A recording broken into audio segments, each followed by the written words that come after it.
না না, আজকে আর ঘুরতে যাওয়ার ভিডিও নয়। আজকে আমি তোমাদের দেখাবো আমি বাড়িতে কিভাবে রুই মাছের ঝোল রান্না করি। সবার প্রথমে আমাদের নিয়ে নিতে হবে রুই মাছ, যেটাকে আমরা নুন হলুদ মাখিয়ে রেখে দিয়েছি। আর এখানে নিয়ে নিয়েছি আমি আলু, পেঁয়াজ, আদা আর কয়েক কোয়া রসুন আর কাঁচা লঙ্কা। কড়াই কিছুটা তেল গরম করে সেই তেলের মধ্যে রুই মাছগুলোকেও ছেড়ে দিতে হবে।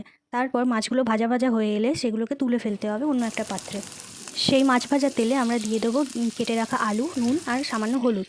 তারপর আলুগুলো ভাজা ভাজা হয়ে এলে সেগুলোকে তুলে রাখবো। তারপর সেই একই তেলে দিয়ে দেবো গোটা জিরে, শুকনো লঙ্কা আর তেজপাতা। তারপর দিয়ে দেবো ঝিরিঝিরি করে কেটে রাখা পেঁয়াজটা হালকা বাদামি রঙের হয়ে এলে তার মধ্যে দিয়ে দেবো আমি ডুমো করে কেটে রাখা টমেটোর সাথে পেঁয়াজটা হালকা ভাজা হয়ে গেলে তারপর তার মধ্যে দিয়ে দেবো আমি আদা, রসুন, কাঁচা লঙ্কা বাটা।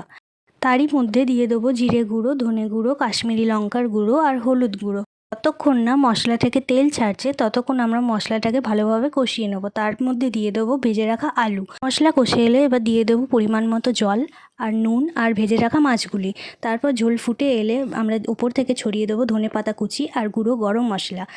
ব্যাস, আর কিছুক্ষণ ঢেকে রাখলেই তৈরি আমাদের সুস্বাদু রুই মাছের ঝোল। আজকের জন্য এতটুকুই। ওকে, বাই।